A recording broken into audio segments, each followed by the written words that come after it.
Welcome to the Girl Gang. I'm Katrina Gardner of Katrina and Create. And I'm Dominique Goyette-Connerty of Evergreen Marketing. On this show, we're going to chat with women business owners in Massachusetts and those who support local women in business.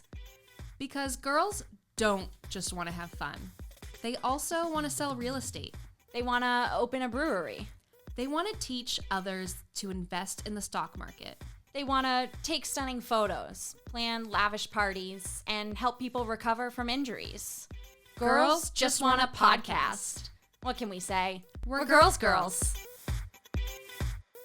Welcome to Girls Just Wanna.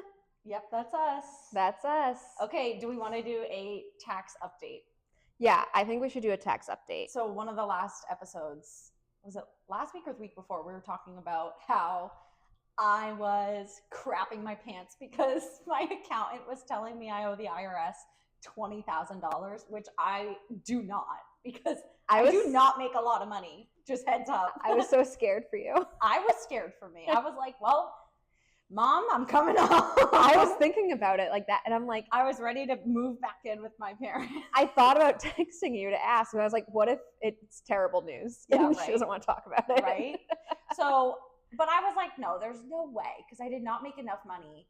And I already paid in taxes from like the full-time job that I was working last year, and my part-time job, which I was working the whole year. So like, I was like, there's no way, because I already paid so much taxes on wages. Yeah. That the taxes I didn't yet pay on my small amount of business income couldn't be $20,000. Yeah. Like, that's not.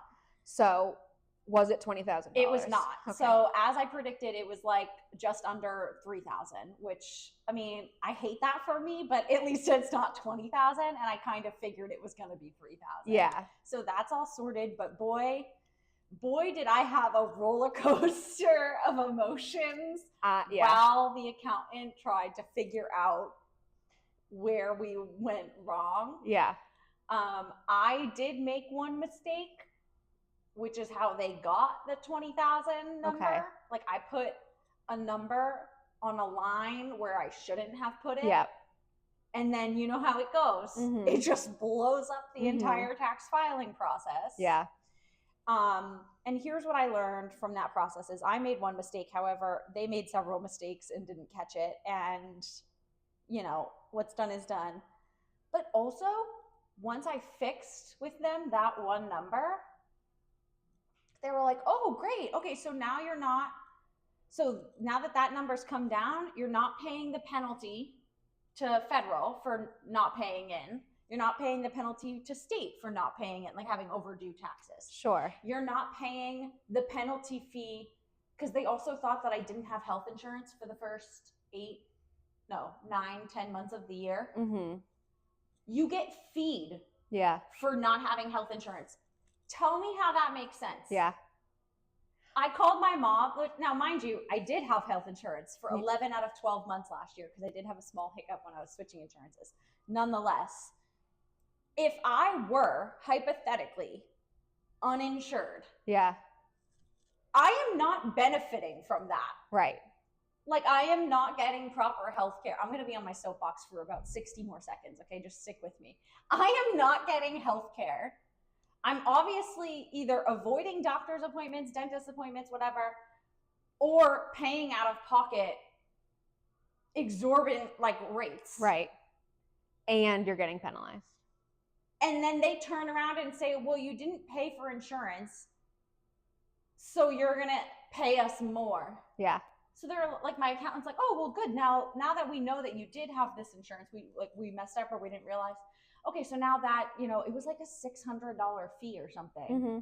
So my first job after college was a very small, like, mom and pop store that did not offer health insurance as a company. So like for me, it was fine because it was my first job and I was living at home with my parent, like on my parents' health insurance. Mm-hmm. There was somebody at the company that was older, and so he should have gotten his own health insurance, but he didn't because it was so expensive. Right. So he knew that he got penalized every year in his taxes, but that was cheaper than paying for health insurance. But the crazy thing is he had 4 kids. Okay, that is crazy. But like, how is that fair? I know. Obviously, people want health insurance. Like, if they didn't get it in the first place, it's because they couldn't can't afford it. or they didn't have the means, like they didn't have the job that offered it, or they could, like, you know, whatever. My brain can't compute how that makes sense. So anyway, so they were like, oh, well, so you're not getting the late fee for not paying federal, the late fee for not paying these state taxes, because like they let you owe a certain amount up into a threshold, and then when you pass the threshold, you get feed for not, which is why business owners pay like quarterly taxes. Yes. So they're like, okay, so that fee goes away, the state fee goes away, the fee for not having health insurance goes away, the fee for, because as I've mentioned before on this podcast, I'm on the Mass Health Connector now since like November, because I turned 26 and like switched over to individual insurance, whatever.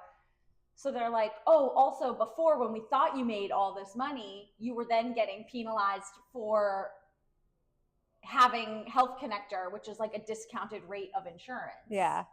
Which I wouldn't have been qualified for if I had made the number that they thought I made. Yeah. So I was getting like, so the 20,000 was like just you getting slapped. Fee. Like, I was like, damn, remind me to not make more money. No, I'm just kidding. Right. I'm just kidding. I need to make more money. But so we did our taxes and I was nervous. I think I said on the podcast about like, usually we get a tax return, but it was my first year making my own money with my side business. And so I was worried that we would be like, oh, like we're not getting our tax return. We actually owe money, blah, blah, blah. But because I made so little money and the only things that I like bought with the money from my side hustle were things to like buy back into my business. Yeah, that you could get deductions for. Yeah. So basically we were doing our tax returns and they were like, damn, like this business probably not a good idea, man. You're not making like, any it's money. Okay, it's just a hobby. Leave me alone. It's just the way that I pay for all of my crafty things that I love. That's so funny. Which that's all I want, you know? So basically taxes stress me out. And have you seen those memes that are like, they're making fun of like the IRS where every year it's like, well, can't you just tell me how much I owe? No. Yeah. You're going to have to do 17 You have to guess. You have to guess. And if you're wrong, we're going to come after you. Yes. It's like, right? Like, can't you just tell me how much I owe? Just I know. like before? I know. Why is this such a process? It's so annoying. And then it's like, now I'm like concerned that I'm going to get audited. Yeah. Or what? I mean, I was audited before by mistake. They had the wrong person. Wow. It was a whole thing. They were like, you owe us like $240. And I'm like, for what? Mm-hmm. And after hours and hours of me on the phone with different departments and different agencies and different representatives, we found out, because I'm like, how are you telling me I owe this money? I didn't even work at this place. Yeah. Like, well, that's what the employer reported. So they had the wrong person. That's crazy. I was like, you suck. And they were coming after me for like $240. I'm like, that is so embarrassing. You're so poor. Go get that $240 from someone else. Also, like, aren't there bigger problems in the country? Right. Oh, God. Okay. Well, off my soapbox. I'm glad you're not going to IRS jail. I would have been very sad. I wouldn't have been able to bail you out. Sorry, but I would have been sad. You're like, aw, sucks. Kisses. Brutal. All right. Well, with that said, let's bring in our guest. Hey ladies, are you looking to grow your own local girl gang? The Young Professional Women's Association has been named Worcester Region's Best Young Professionals Network for 7 years now. YPWA offers countless social and professional opportunities to engage and empower local ladies like you and me. Right now, Girls Just Wanna listeners can get discounted access to YPWA's annual membership. Go to ypwaworcester.com and enter code podcast2025 at checkout to receive $20 off their annual membership. Again, that promo code is podcast2025. We hope to see you soon at YPWA events. Welcome to the podcast, Kristen Laquidara. Thank you. Owner of Kristen Laquidara Photography. Yes.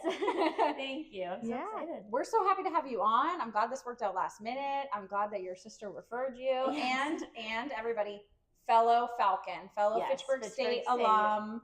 Sorry, Katrina, that you feel left out. You And guys can bond over photography. We'll Yes. bond over Yes. Fitchburg State. It's a good trio. Love it. right now. I love it. Well, thanks so much for coming on. So like start off by introducing Kristen Laquidara Photography, Yeah. what you do. Yeah. Well, hi, I'm Kristen. I'm the owner of Kristen Laquidara Photography. I started my business when I was 16, so just a Wow. sophomore in high school. Wow. And I'm 24 now, so about 8 or 9 years so far. I've had a passion for photography since I was, since that age, since I was 16, and I've just never thought I would turn it into a career. And so it's kind of like a huge blessing in a way that I was able to transform something that was at the time a hobby into like my full-time job. So Yeah. it's super fun to work with people, and I'm such a people person, so this is like putting my favorite things all in one. So it's Good. perfect. Yeah, And so awesome. what do you specialize in photography wise? What are you Yeah. typically photographing? I'm mainly a wedding photographer. Mhm. I also do seniors, high school seniors, portraits. So definitely weddings and portraits are my niche. You know, with that comes families, because once they get married, you then will probably do their family sessions, their newborns. Yeah. So I do dabble in that too, but weddings and engagements are definitely my favorite. It is so Yeah. fun, like Yeah. to go through a life cycle Yeah. with people, Yeah. like starting with engagement and then they get married and then they do maternity and then they have Exactly, their kids and yeah. then they have their next kid and it's like, You become like friends at that point. Yeah. It's so cool. yeah. That's so nice. Yeah. I didn't realize. So you're based out of Billerica? Yes. I didn't know that you had a studio there. I That's so do. cool. Good for you. Thank you. That's super new. I mean, I opened it last March, so it's about a year old. Yeah. I never thought I'd get one so soon after college. You know, Yeah. I only graduated in 2022, so it's been a couple years out, and it just kind of fell in my lap. The location's perfect. It's right on like the busiest road of my town, and it's just amazing. I'm able to meet clients face to face. They're able to come in, and I can do a consultation with them in person versus just on Zoom.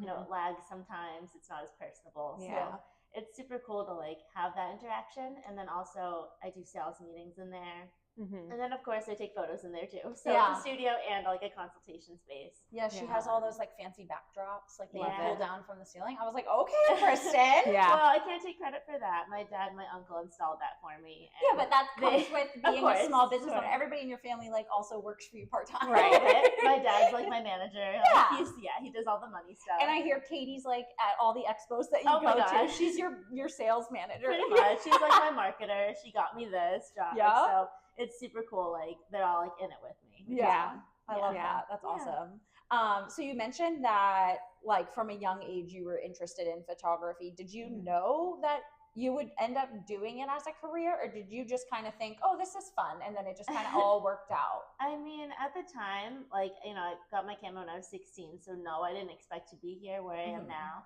But probably by the time I graduated high school, going to college, I knew that was going to be where I'd hopefully end up. I mean, you never know. But yeah, when I first got my camera, I would just photograph my friends and like my animals. Like I had 2 dogs at the time, so when I first got it, so I photographed them all the time. And like nature, I wanted to be like a magazine photographer for National Geographic for so long. That was like my first love. And then I loved working with people. That's when I got comfortable working with clients. And then I realized, okay, I want to work with people. So when I graduated from high school, I knew I wanted to focus on it in college. And I was hopeful that it would get me to this point, but I never knew how soon it would happen. Yeah. I never knew I'd be full-time 6 months after college. Right. So that was huge for me. But honestly, it's still like not where I want it to be. I'm still growing all the time. Like this is still my 2nd year full-time. So it's kind of cool to like see how far I've come from when I was just 16. Yeah. I mean, looking at those pictures, like, oh, Yeah. they're not good. Yeah. But at the time, I loved them. So like that it just happens shows, though with every business and Of every course. hobby. And Oh, yeah. the first thing you do is always going to be bad. Right. Yeah. The first podcast we did, I'm sure, was shitty. If we go back and listen to it, Yeah. but like, who cares? I mean, like 5 years from now, I'm gonna look back at it and be like, "Ooh, I could have done that better." Like, Right. So you're learning. all You're the always time. improving. Yeah. So you mentioned, so you primarily do weddings and portraits, engagements, things like that. Do you Yeah. have a favorite event? Is it weddings? Weddings, yeah, for Oh, sure. I mean, That stresses me out so much though. I mean, it does. I always get nervous before a wedding. I mean, you know, it's like the biggest day of someone's life. But Right. I'm also confident. No pressure. Enough that, no, not at all. No, like you can't miss the first kiss. None of that. Yeah, But, no, it's. I also love being under pressure. Like Oh, I also okay. love that. Like I guess feeling of like, oh my god, I have to get this right, because Yeah. then I like have more confidence in it because I'm really focused on it. So.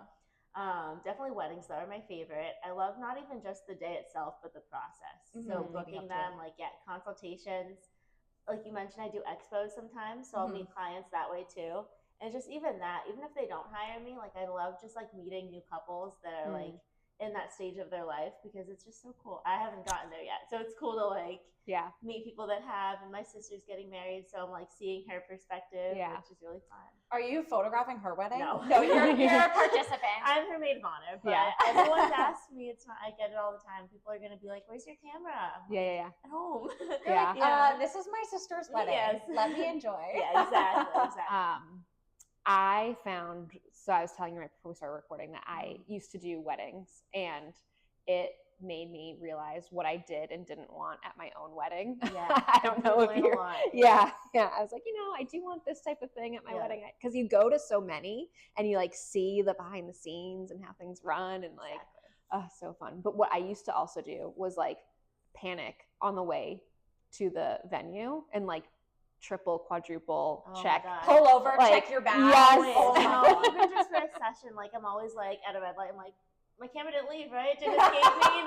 It grew legs, it walked right out. Right. So, that will never go away. You'll always have that feeling. Oh my gosh. I think I have such bad anxiety. I think the whole time I probably couldn't focus on photographing because I would be like, oh my God, is the memory card failing? Oh my God, is the camera gonna die? Oh my God, I would just, I think I'd be in constant fear. I have backups of everything. I have 2 cameras. Both cameras have 2 slots for cards. So I have like 4 cards. My backup system is crazy. I have like, I'm like so OCD with that. Yeah, and it's a good thing because I'm so it is like, good. Yeah. anal about like, is it backed up?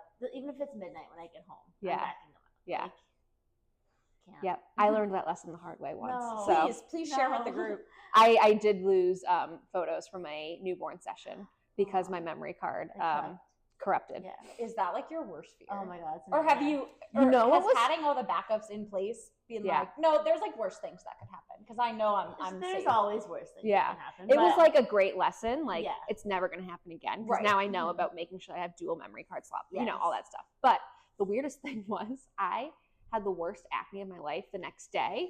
And it was like, I think because I was crying so much and rubbing my face. So not only did I go back to her house to shoot it again the next day, I was like, I've never looked worse in my life. So hello. Brutal. But yeah, I was like, at least it was something that I can redo. Like a wedding, you can't be like, sorry, can we rebook Stop. this? I'm going to start like breaking out I know. knives if I we know. keep talking about They're probably scaring everyone listening to this too. Like, well, don't worry. If you I'm go- not going to be your wedding photographer. If you go with Kristen, she is backed up the backup to the backup. Yeah. She's so good. OCD. It's crazy. Oh my but gosh. It's good. Yeah. So I want to talk about like your style of photography because I think what a lot of people don't know about photography is each photographer has their own style, their own approach to sessions.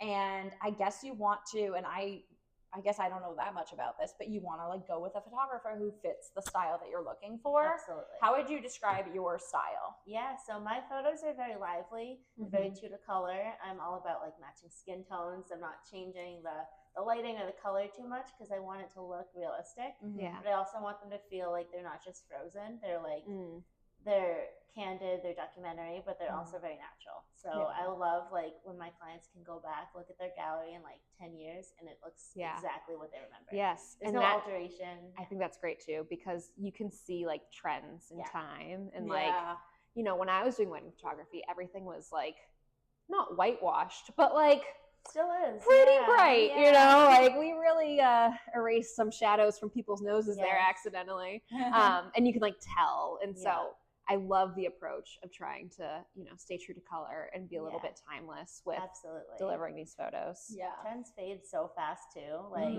there was a time where like really dark and moody trend was around. And that's still like some photographers are still with that and that's great because some people like that. Yes. But this is something that will never go out of style. Which I love. Right. And how do clients know what kind of style they like or that you're going to be the right fit? Are they looking through your portfolio? Are you having that conversation with them? Like, okay, this is like what I go for. Here's a look at it. Is that what you're looking for? A lot of people don't know what it means. Like photography style. Like a lot of people, like I know my sister was, for the instance, like she knows because of me, but like other brides like don't understand like what dark and moody means, what light and airy, like true to color, like all of that's like, I just want you to take nice pictures of me. That's all they're thinking. Yeah. So, you know, you have to kind of, you do a consultation with them, but before that, they're probably seeing your work ahead of time. So they most likely have a Pinterest board. If they're a bride, they're probably starting to build that, and they're seeing what photos they gravitate to. And I always ask them, like, if they're not sure what they like, to kind of do that, like search through like photos and send them to me. And if they match like kind of what but they can even look through my Instagram too, if they like what I do. But, and I'll be honest with them, like, cause I won't change my editing style for anyone. Like, this is what I offer. I hope you love it, but if you don't, that's okay, because there's photographers out there that will match what you like. Right. And so we have that conversation, and it's very, like, usually they don't set up a consultation before all of that. Like, we usually will talk ahead of time, or they'll know what they want. And then if they don't, then we'll mention it during the consultation, and we'll go over it together if we have to. Yeah. And I like that you're true to yourself in that, okay, like this is my style, and if that's not for you, that's okay. Like you're gonna find someone who is for your style. You don't have to be perfect for everyone or the right photographer. You have to be true to your business, because at the end of the day, like, yes, we are people, but we also run a business, and it's our name on the line, and we want to make sure that we're matching our personality with our work. Totally. Yeah. I want to talk about sepia.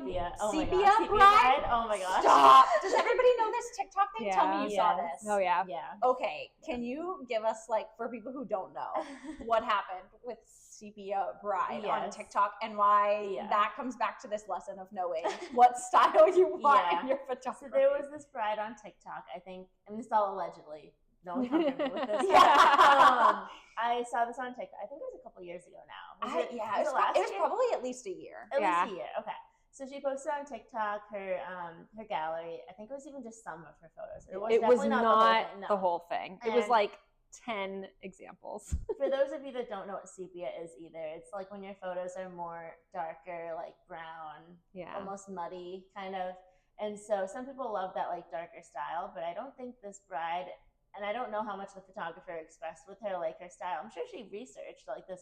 I would hope so. Right. But she didn't love the style when she got it back, and that's the photographer's work. And so that should have been. I don't know what the communication was like and stuff, but definitely don't take it to TikTok. It blew up on TikTok, and there was like a war going on. People on Team Bride of like, she hates her photos, and now she either she wanted her money back, or she wanted all just for clout, honestly. Yeah, I'm sure.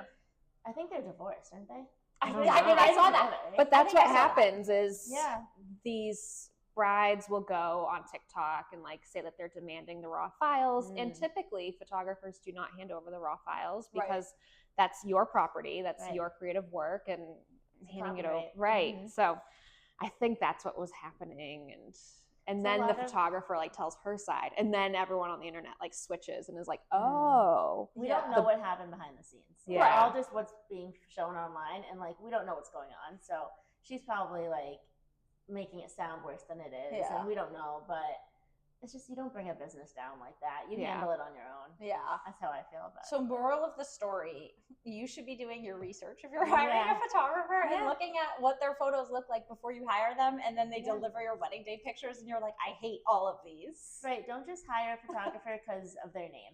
That's not, like, you want to hire them because of their work, their editing style, yes, their personality. You want to make sure you guys click and everything, but just because they have X amount of followers or they're this, that doesn't mean they're a good match for you. Right. I remember I told my wedding photographer that he was encouraged to yell at my guests because I didn't want my guests like taking photos during the ceremony and like on their phones and stuff. Yeah. And that's something that it is like nice to make sure that you work out with your photographer. I'm like, oh yeah, please tell them to stop. Like, I want you to tell them to stop. And he was like, I have no problem yelling at your guests. I'm like, good, thank you, appreciate it. Brutal. It's in your contract too, usually. Yeah. So. Yeah. Wow. Okay, are you booking up for 2025? Like, what's your schedule like this year? Do you have a ton of weddings booked? I have 12 weddings this year. So far. I mean, to some people that's a lot, some people it's not. So it's like really like give or take. But for me, for like my second year full time, I'm pretty proud of that number. Good. Mhm. You should be. Yeah, so I am booking into 2026 when it comes to weddings. Nice. Portraits, sessions, and stuff just for this year. Yeah. I book those like the year of, or maybe a year in advance if it's like a huge session. But Mhm. Yeah. really, it's weddings that I'm booking a year in advance. Yeah. I'm not booking 2027, but those open January. So usually like the year before. Yeah. So are you like booked and busy every weekend of your life? This summer, yeah. Yeah. I'm pretty well to an extent. I have some weekdays open. Yeah. But when it comes to weekends, until like September. Yep. Oh, Yeah. Give or brutal. take. I'll give myself some breaks too. Yeah. So Do you have a lot? This must be a busy season though, with weddings coming up, but also you're doing grad high pictures. school. Oh yes, college You grads. must be, Yeah, I have one tonight, and then I have a couple next week. But I don't do a ton of grads. Okay. I used to when I was in college because that was all my friends Oh, graduating totally. and stuff. But now I'm like, I don't do them as often, but I always offer them because they're fun. Yeah. Yeah. Good. Yeah. Okay. Last question. What is like one thing about being a wedding photographer or portrait photographer that a lot of people wouldn't know? Or that you think maybe there's like a misconception about the business? Okay, so I would say majority of our work is not behind the camera. Oh, Because we do a lot of our work editing, admin work, sending contracts, consultations. Like a lot of it's behind the scenes that people don't see online. right. Right. Yes, of course, the photography is important. We have Right. to do that in order to do our rest of our jobs. Yeah. But Yeah. majority of our job is not behind the camera. I think a lot of people, especially lately, because of the state of the world and financial things, are like, why does it cost X amount for photos? Right. Right. And All yeah, you're doing is sitting behind the camera for half an hour. Right, Like, it's just a 1 hour I have session. an iPhone. Yeah. I Right. can do the Yes. same. And yeah, Photography is a luxury. Yeah. It's not like something you have to have. Right. right. So it's something that if you want to spend the money, you want to invest on it, you have to understand what comes with it. Yeah. Yeah. And yeah, like it is, yes, it is like an hour or a day shoot, but it's also like All that time. you've invested in the equipment and the software and before the shoot happens and so much time after the shoot happens, like editing and like you said, like storage and making sure that all of the files are safe and secure and insurance and Yeah, and like 30% of our like session fees or profits go to taxes too. So Right. a lot of our money is not even coming to us. Yeah. right. So that's a whole nother thing. And so people just have to understand like you're paying for the experience. Yeah. Yeah. And the timeless memories, of Yes. course. It's not just like a one and done Right. and you'll Of never use course. the photos. And again. Right. as a mom with a husband and a 4-year-old, like, yes, I can take a photo of my family with a self timer, but it is going to be so much better if I hire someone to do it for me. Yes, absolutely. Yeah. It is a struggle. All right. Tell everybody where they can find you online to inquire about booking and availability. Yeah, you guys can find me at Kristen Laquidara Photography on Instagram. KristenLaquidarPhotography.com is my website, and you can inquire right there. Perfect. Awesome. And how do we like to end every episode? So we always like to end our episodes by shouting out another women-owned business because the girls just want a podcast supporting the girlies. So are there any women-owned businesses or women who support women in business that you would like to shout out? Of course, I'm going to mention some photographers that I look up Yes. to. Perfect. I mean, obviously. There's a photographer in South Carolina. Her name's Alex Blake. She's someone I really look up to because she's someone that really values community over competition. And in this industry, that's something that a lot of people don't, well, it depends. A lot of people don't understand it because they view a lot of photographers as your competition. Right. And yes, like, sure, we all do the same thing, but it's all about community and like, building that trust with other photographers so you can refer them. And that's something that she really like emphasizes with her business. Yeah. She also just started a what's called photo camp, like a content weekend for us. And I was able to go last year. So Fun. she's just started this whole retreat, which is something really inspiring. Nice. Trying to think if there's any other. There's so many. I mean, I could go on and on, but she's definitely one that really stands out to me. Yeah. Nice. Yeah. I love that. Awesome. Yeah. Well, thank you so much, Kristen, for coming Thank on you. the This show. was so fun. Yeah. It's been a pleasure, and we'll see you soon, maybe at a shoot. Of course. Thanks, guys. Absolutely. Thank you. Want to show your love for all the local ladies in business? Girls Just Want a Podcast merch is now available on Etsy. From stickers to mugs and hats to tumblers, you can rep your favorite gal gang wherever you go. Your purchase helps us continue to rent studio space, upgrade our recording equipment, and pay for editing software. Find Girls Just Wanna merch on Katrina and Create's Etsy shop. Link is in the show notes.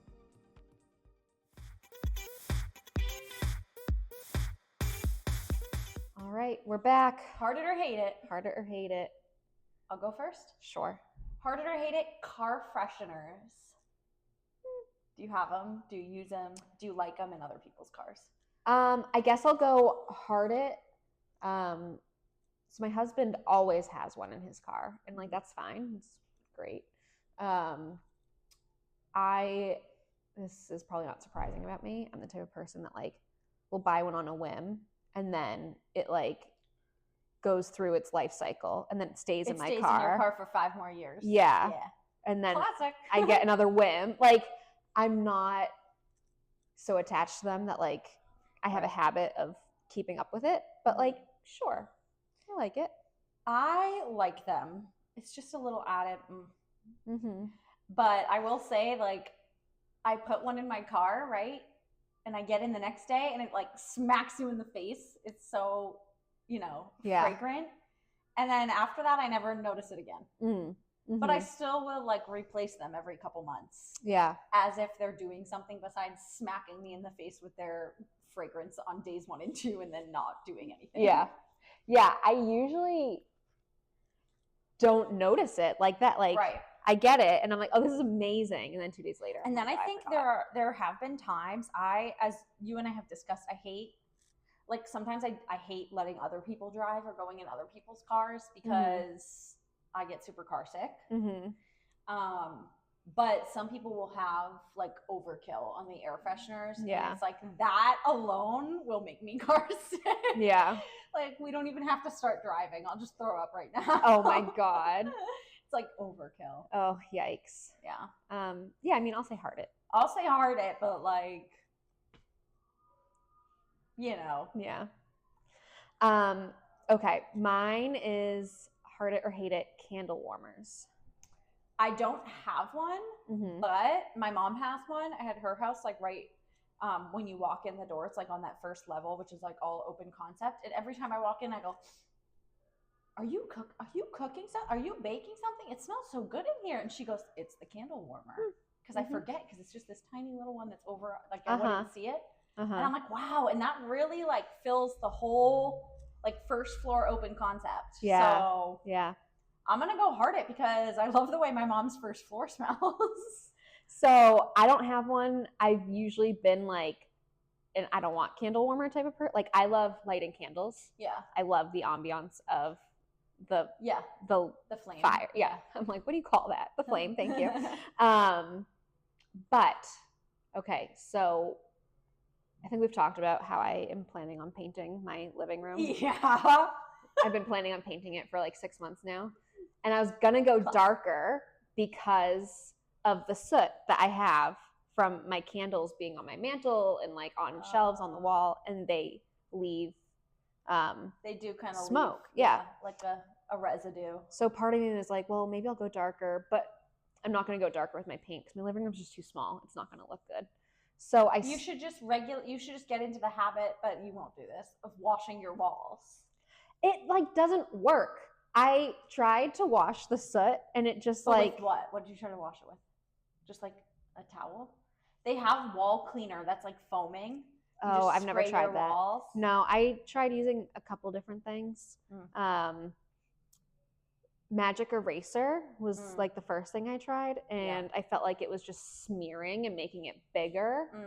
And then I tried using like, I don't know why, I don't know how to clean, like rubbing alcohol. And then I think that was taking the paint off the wall. Yeah, probably. So but rubbing alcohol is good for a lot of things. Yeah. So that's not like totally out. Okay. Of so people whatever. won't judge me too badly. Like, but I mean, yeah, it probably was taking your paint off. Yeah. I guess. But yeah. Anyways.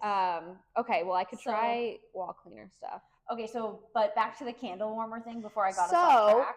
Then I was thinking maybe I should be a candle warming person instead of open flame person. But you have a kid and you have kittens. Mm-hmm. And I would worry about my cats pawing at the melting wax. So I only ever keep the candles out of reach of all the children. So Okay. candle warmers would be out of reach too. Responsible adult. I had to. Okay, well, first of all, Ludo is a blind cat. So, like, right. he would burn whiskers. And he's an orange cat. So I've seen, like, the orange crazy cat stuff. I saw a TikTok the other day. I know I'm off topic. But this cat, like, okay, so this lady was stupid. She had, like, decorative matches, like, laid out in, like, a bowl. And then, like, the side of the bowl is what you could use to, like, light the matches. And then I guess the cat, like, jumped up, knocked something over onto the matches thing, and then, like, all of the matches lit at once. And and then the cat caught on fire. No. But he's fine. But she showed the video of this, like, singed cat. Orange cat. So anyway, so yeah, I always keep all of my candle stuff out of reach from the children. Okay. All right, so you're gonna go hard it on the candle warmer? Yeah, I think you're gonna maybe try it? Mm-hmm. Okay. All right, I have Heart It or Hate It carousel posts. So, like, if you don't know, well, Katrina knows, but the people watching. Yeah. Carousel posts are the ones that are like multiple slides on like Instagram, but you can also have them on like LinkedIn and stuff too. So other platforms have them, but you swipe through multiple slides. Are you talking specifically like graphic carousel posts or like? I think just in general, just any post that has like several slides. Yeah. I mean, I heart it. Okay, I heart it too. I'm a big fan. I will say the graphic ones I like. But they take me way too long to put together. And I'm like, when will I learn my lesson? Yeah. To just do it and be done with it. I put too much effort into it. I did go through a phase of like working really hard on making the carousel posts that line like, up, line up follow seamlessly. all the way through. Yeah. And I would create like a really, really wide document in Canva or Illustrator and like make it beautiful and then chop it. And like, it was so fun, but so time consuming. Yeah.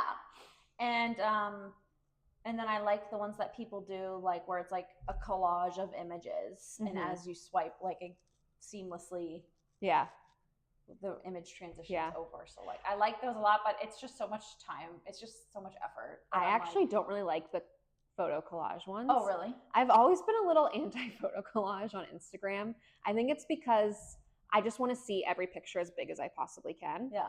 And so when you do the collage, oftentimes like a lot of the pictures get shrunk, and then I'm like, I just want to like see that. But people have gotten so creative with those like collage ones, which I like. And I know that a lot of photographers do it. Yes, because I mean, it's better now. So Instagram used to have like a really short limit of how many photos you could add to a carousel post. Now it's up to like 20. So like that's better. But also the dimensions on Instagram, and sometimes photographers like want you to be able to see the entire like vertical or landscape of a photo, and that's how they're able to do that. So I get it. Yeah. So yeah, I'm gonna say heart it. Okay, me too. Okay, last one. Heart it or hate it facials. I'm gonna go hate it. Have you ever had one? No. No, but as I've discussed before on this podcast, I have very sensitive That's true. Skin. That's true. And so when I can get to a place where my skin is not overly dry, breaking out, eczema, then like I am protecting it at all costs. I'm like, okay, we've reached as good as it's gonna get, and we're gonna maintain this. Yeah.